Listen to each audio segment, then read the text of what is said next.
Hello अस्सलाम वालेकुम students. आज हमारा टॉपिक है अबाउट द मैट्रिक्स ट्रांसफॉर्मेशन। देखिए, मैट्रिक्स ट्रांसफॉर्मेशन से इस तरह से है कि आपने ट्रांसफॉर्मेशन जो अभी आपने पढ़ी है, इसको आप मैट्रिक्स ट्रांसफॉर्मेशन से भी डायग्राम्स को रिफ्लेक्ट कर सकते हैं। लेकिन कुछ तो इसके अंदर ऑलरेडी ये होते हैं हमारे पास मैट्रिक्स के जी मुख्तलिफ, let suppose reflection in x axis है तो उसका ट्रांसफॉर्मेशन मैट्रिक्स आपके पास है 1 0 0 एंड -1। ये आपके सामने बना हुआ नजर आ रहा है 1 0 and 0 -1। Similarly reflection in y axis का है -1 0 0 एंड 0 एंड 1। ट्रांसलेशन का होता है एच एन के, कि जो भी आपके पास पॉइंट है उसके अंदर आप खाली एच और के लिख दो, वो ट्रांसलेशन का है। ट्रांसलेशन मैट्रिक्स अमूमन आता नहीं है, बाकी आते हैं रिफ्लेक्शन, रोटेशन और इनलार्जमेंट आता है। तो ये बहरहाल आपको समझना है कैसे। देखें, मैट्रिक्स ट्रांसफॉर्मेशन में सिंपली हम जिसको कंसीडर करते हैं मैट्रिक्स ट्रांसफॉर्मेशन में, उसके अंदर रिफ्लेक्शन नॉर्मली तो आप किसी भी डायरेक्शन में रिफ्लेक्शन कर सकते हैं, ठीक है ना। आप एक्स एक्सिस में भी रिफ्लेक्ट कर सकते हैं, वाई एक्सिस में भी रिफ्लेक्ट कर सकते हैं, y is equal to x में भी रिफ्लेक्ट कर सकते हैं, y is equal to -x में भी, और किसी भी लाइन में। लेकिन जब आप मैट्रिक्स ट्रांसफॉर्मेशन की बात करते हैं तो मैट्रिक्स ट्रांसफॉर्मेशन में हमारे पास कुछ लिमिट्स हो जाती हैं। आप सिर्फ रिफ्लेक्शन कर सकते हैं इन्हीं चार में, एक्स एक्सिस में, वाई एक्सिस में, y is equal to x में, y is equal to -x में, और इसके अलावा किसी और लाइन पे आप उसको रिफ्लेक्ट नहीं कर सकते। इसी तरह रोटेशन की अगर भी हम बात करते हैं तो रोटेशन भी इस तरह से होता है कि सेंटर ऑफ रोटेशन आपका 90 डिग्री होगा, सॉरी सेंटर ऑफ रोटेशन आपका होगा ओरिजिन 0 0। आप इसके अलावा और कोई सेंटर ऑफ रोटेशन नहीं ले सकते, ठीक है। और क्लॉकवाइज भी हो सकता है, एंटी क्लॉकवाइज 90 डिग्री 180 डिग्री, ये दोनों हो सकता है। इसी तरह अगर हम बात कर लेते हैं इनलार्जमेंट की, तो इनलार्जमेंट भी हो सकती है, बट इनलार्जमेंट में भी सेंटर ऑफ इनलार्जमेंट आपके पास सिर्फ ओरिजिन होगा। ये मैं बता रहा हूँ आपको, मैट्रिक्स ट्रांसफॉर्मेशन की बात कर रहा हूँ, ठीक है ना। अच्छा, अब हम यहाँ पे चल रहे हैं, ऑल्दो फिर ये एक जर्नल, ये आपके पास एक जर्नल, आपके पास एक फार्मूला आ जाएगा। मीन अगर आपने कोई भी पॉइंट है उसको रिफ्लेक्ट किया इन एक्स एक्सिस, तो उस पॉइंट को जब आपने एक्स एक्सिस पे रिफ्लेक्ट किया तो ये एक जर्नल मैट्रिक्स आपके पास आ जाता है, ठीक है ना, विद ओरिजिन, अगर आपने ओरिजिन के हिसाब से लिए। लेकिन अगर आप चाहते हैं कि मैं इसको ओरिजिन के अलावा कहीं और लेके जाऊं सेंटर ऑफ इनलार्जमेंट, तो फिर ये लॉ नहीं लगेगा, फिर आप उसकी एक अलग वर्किंग होती है, ठीक है। जिस तरह रोटेशन 90 डिग्री एंटी क्लॉकवाइज है, अबाउट ओरिजिन है, ठीक है ना, साथ में लिखा हो भी अबाउट ओरिजिन है, तो फिर तो ये उसका मैट्रिक्स बनता है। लेकिन अगर आप 90 degree anti clockwise about origin नहीं करना चाहते, किसी और डायरेक्शन में करना चाहते हैं, तो फिर आपको अकॉर्डिंगली उसका मैट्रिक्स एक चेंज हो जाएगा। उसके लिए फिर एक अलग प्रोसीजर है। यहाँ पे सिर्फ और सिर्फ कुछ लिमिट्स हैं, उन रिस्ट्रिक्टेड लिमिट्स के अंदर रहते हुए जो मैट्रिक्स हैं वो ये आपके पास है। अब ये कैसे बनते हैं, ऑब्वियसली याद करना मुश्किल है, तो इसके लिए एक छोटा सा मैं टेक्निक है वो आपको बता देता हूँ, जिससे आपको ये याद करने में आसानी होगी। लेट सपोज आपको अगर ये नहीं है याद रहता कि रिफ्लेक्शन इन एक्स एक्सिस कैसे है, तो उसका मेथड ये है कि आप इस तरह से करें कि यहाँ पे आप एक एग्जाम में भी साइड पे एक अपने पास छोटी सी वर्किंग कर लें। ये लेट सपोज ये पॉइंट्स बना लें, इधर ये है 1 एंड ये भी 1 है, सॉरी,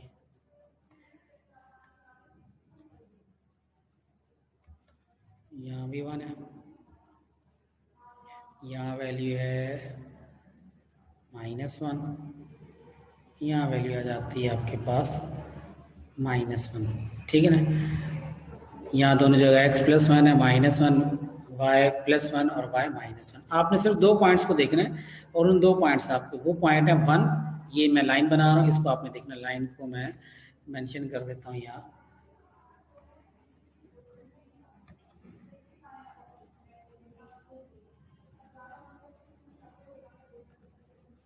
लेट सपोज लाइन में बना रहा हूँ यहाँ पे रेड से। ये देखिए जी, ये आपके पास एक लाइन है। अब इसी लाइन को आप देखते रहेंगे, बार बार इसकी इमेज चेंज होगी। अगर मैं इसको पहली वाली की बात कर रहा हूँ, रिफ्लेक्शन इन एक्स एक्सिस के हिसाब से चल रहा है, ठीक है ना। अगर रिफ्लेक्शन इन इस लाइन को अगर मैं एक्स एक्सिस पे रिफ्लेक्ट करूँ, तो ये वाला पॉइंट जो है आपके पास, ये अपनी जगह पर ही रहेगा, ठीक है। ये पॉइंट कहीं भी नहीं मूव करेगा। कौन सा वाला पॉइंट, ये पहला वाला पॉइंट, ये अपनी जगह पर ही रहेगा, क्योंकि एक्स एक्सिस पे इसको रिफ्लेक्ट कर रहे हैं, तो ये एक्स एक्सिस के ऊपर ही है, यानी मिरर लाइन के ऊपर ही है, तो ये कहीं नहीं जाएगा, अपनी जगह पर रहेगा। जबकि ये वाला पॉइंट जो है ये इसकी इमेज आ जाएगी इधर। तो ये मैं डॉटेड लाइन से बना रहा हूँ, ये आपके पास, ठीक है, ये यहाँ पे आ जाएगा। मीन इमेज अगर मैं लिखना चाहूँ तो कैसे मैं इसकी, सिर्फ आपने इमेज देखनी है। इमेज क्या बनी इसकी इमेज बन जाएगी यहाँ पर, ये जो पॉइंट इसके कोऑर्डिनेट क्या है x1 है और y0, इसको कॉलम की फॉर्म में आप लिख लें x1 y0, और इस पॉइंट को भी आप कॉलम की फॉर्म में लिख रहे हैं, यहाँ पे x0 है। ये इस वाले पॉइंट को आप कैसे लिखते हैं, हमेशा जब आप कोऑर्डिनेट्स लिखने जाते हैं तो x कोऑर्डिनेट पहले लिखते हैं, तो यहाँ पे x कोऑर्डिनेट है ही नहीं इसका, ये y एक्सिस पे, तो इसका x कोऑर्डिनेट कंसीडर होगा 0 और y कोऑर्डिनेट है इसका -1।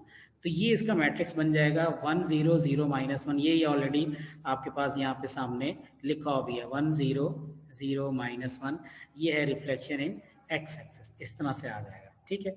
अच्छा, इसी तरह और आगे चलें, मैं इसको x एक्सिस पे रिफ्लेक्ट करने के बजाय इसी लाइन को, ये जो थिक लाइन है, इसको मैं रिफ्लेक्ट करता हूँ y एक्सिस पे। तो जैसे ही मैं इसको y एक्सिस पे रिफ्लेक्ट करूंगा तो अब क्या होगा, ये वाला पॉइंट यहाँ पे आ जाएगा, ठीक है ना, लेफ्ट साइड से उठ के ये चला जाएगा राइट साइड पे, तो ये इधर आ गया पॉइंट, ठीक है। ये पॉइंट उठ के इधर आ गया, और ये वाला पॉइंट कहाँ चला जाएगा, जो कि y एक्सिस के ऊपर ही है, क्योंकि आपकी मिरर लाइन भी y एक्सिस के ऊपर ही है, तो ये कहीं भी नहीं जाएगा, ये अपनी जगह पर ही रहेगा। तो पहले तो आप इस वाले पॉइंट की इमेज लिखते हैं, 1 0 की इमेज आ जाएगी इधर, और इसके कोऑर्डिनेट है यहाँ पे x -1 है और y है यहाँ पे 0, तो x -1 और 0 हो गया ये, ठीक है। सिमिलरली ये पॉइंट ओरिजिनली अपनी जगह पर ही है, तो यहाँ x 0 है और y 1 है, तो इसके वही कोऑर्डिनेट है x 0 और y 1, यहाँ पे आपने लिख दिया, ठीक है जी, x 0 और y 1 हो गई, क्लियर।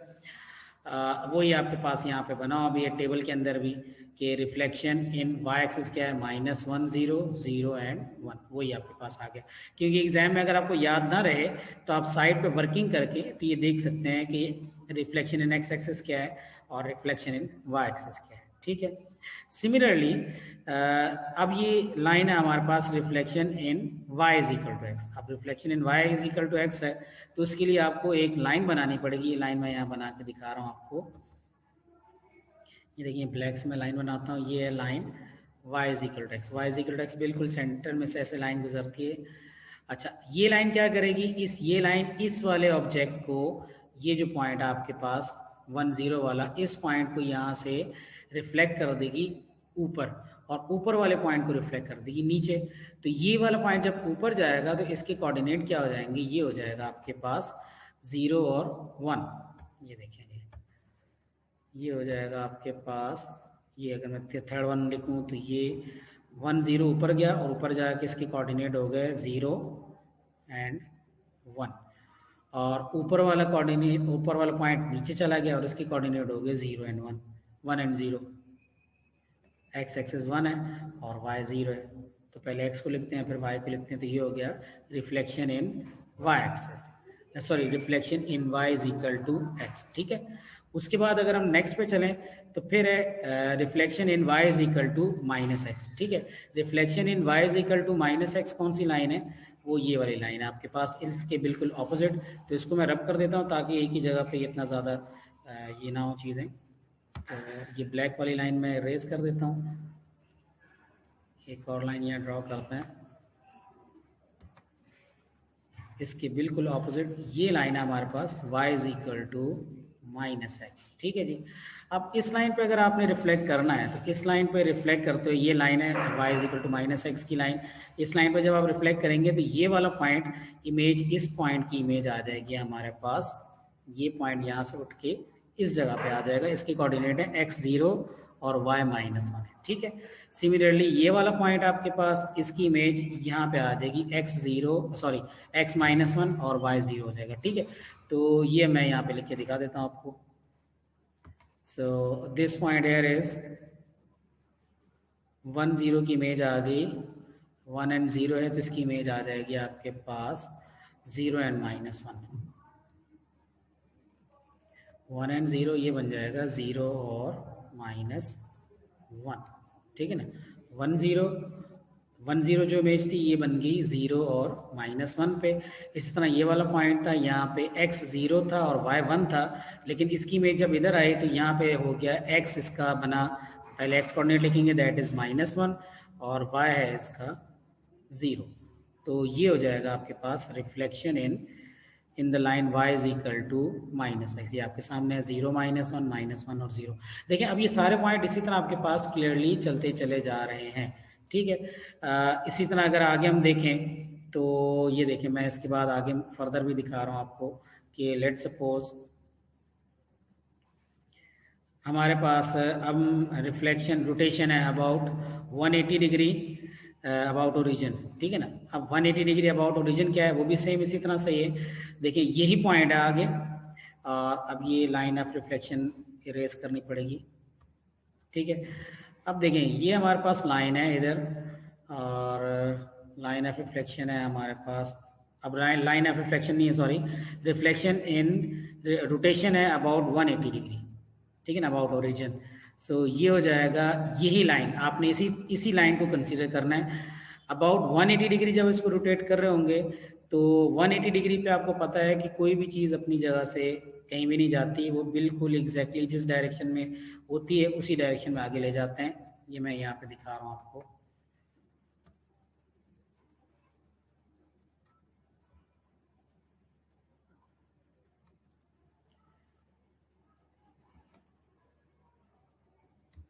देखें ये पॉइंट है हमारे पास, लेट सपोज ये वाला पॉइंट है। तो अगर सेंटर रोटेशन है हमारे पास ओरिजिन ओ, ये वाला पॉइंट है, तो 180 डिग्री पे रोटेट करने का मतलब ये है कि आपने सेंटर से इस लाइन को ज्वाइन किया, ये सेंटर है आपके पास, और ये लाइन कहीं पर भी नहीं जा रही, सीधी बिल्कुल इसी डायरेक्शन में, क्योंकि 180 डिग्री पे।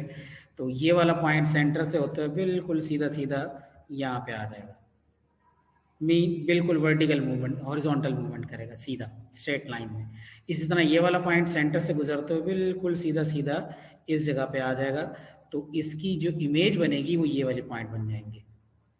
ये 180 डिग्री पे आपने इसको रोटेट कर दिया। ये वाला पॉइंट जो था ये 180 डिग्री पे रोटेट होता हुआ यहाँ पे आ गया, यहाँ पे बना x है -1 और y है 0, ठीक है। x -1 है, सॉरी x -1 नहीं, y -1 है। पहले x कोऑर्डिनेट को लिखते हैं, तो नहीं, आई एम राइट, सॉरी, सही कर रहा था मैं। ये वाला पॉइंट x -1 है एंड y 0 है, और इसी तरह यहाँ पे x 0 है और y -1 है। तो आप ये देख रहे हैं छोटा छोटा सा डिफरेंट है, कहीं 1 ऊपर हो जाता है, कहीं 1 नीचे हो जाता है, कहीं प्लस कहीं माइनस साइन आ जाता है। इसको मेमोराइज करना बिल्कुल इजी नहीं है, मुश्किल है, तो इसको मेमोराइज करने की ज़रूरत भी नहीं है वैसे आपको। आप इस मेथड से ये अपने पास उसी वक्त वर्किंग करके देन एंड देयर आपको समझ में आ जाएगा, ठीक है। तो ये यहाँ पे भी लिखा हुआ है, देख लें आप इधर, रोटेशन 180 डिग्री अबाउट ओरिजिन है -1 0 0 एंड -1, तो ये -1 0 0 और -1 है, ठीक है। अच्छा, इसके बाद रोटेशन है 90 डिग्री एंटी क्लॉकवाइज। अब एंटी क्लॉकवाइज की अगर हम बात करते हैं तो एंटी क्लॉकवाइज में रोटेट करने के लिए भी हमें यही वर्किंग करनी है कि पहले मैं ये वर्किंग रब कर दूं। देखें अब यहाँ पर एंटी क्लॉकवाइज में मूव करने के लिए यही 2 पॉइंट हैं, ये पॉइंट है, एक ये वाला पॉइंट है। तो इस पॉइंट को जब आप एंटी क्लॉकवाइज में मूव करेंगे तो ये एंटी क्लॉकवाइज का मतलब है कि ऑपोजिट डायरेक्शन में, जिस तरह क्लॉक मूव करती है, तो क्लॉक, तो इस पॉइंट की अगर मैं बात करता हूँ तो ये मूव करके बिल्कुल एग्जैक्टली इधर ऊपर की तरफ आएगा। यहाँ से सेंटर से आपने इसको ज्वाइन किया, ये देखिए सेंटर से ज्वाइन होकर इधर सेंटर तक, और यहाँ से ऊपर, तो ये बिल्कुल ये ऐसे करके मूव करेगा, ये 90 डिग्री बनेगा, ठीक है। तो इस पॉइंट की इमेज आ जाएगी इधर, और इसकी इमेज कहाँ चली जाएगी, ये वाला पॉइंट जो ऊपर है ये बिल्कुल यहाँ पे आ जाएगा इस जगह पर, ठीक है। तो हम यहाँ पे कहेंगे कि पहला जो पॉइंट है 1 0, इसके कोऑर्डिनेट आ गए इधर 0 1 पे, और 0 1 की इमेज आ गई यहाँ पर -1 0 पे, जब आपने इसको एंटी क्लॉकवाइज मूव किया, ठीक है। तो ये फिर यहाँ पे हो जाएगा आपके पास, इधर ही मैं इसको लिख देता हूँ। एक तो ऊपर वाला बन गया था 0,1, जो ऊपर पॉइंट गया वो 0,1 है, और जो y एक्सेस पे पॉइंट था वो नीचे आ गया, और इसके कोऑर्डिनेट हो गए x -1 एंड y 0। तो इस तरह करके हमारे पास ट्रांसफॉर्मेशन हो जाती है। मैट्रिक्स ट्रांसफॉर्मेशन, इसके अंदर सेम इसी मेथड को यूज़ करेंगे हम, तो हमारे पास आएगा रोटेशन 90 डिग्री एंटी क्लॉकवाइज है, पीछे रह गया rotation of 90 degree clockwise about origin. तो क्लॉकवाइज में भी इसी तरह होगा, ये ऊपर जाने के बजाय पॉइंट्स नीचे की तरफ आ जाएंगे, और इनलार्जमेंट में भी इसी तरह से ही है। तो आई होप कि ये आपको यहाँ तक समझ में आ गया होगा। ठीक है जी, शुक्रिया, अल्लाह हाफिज़।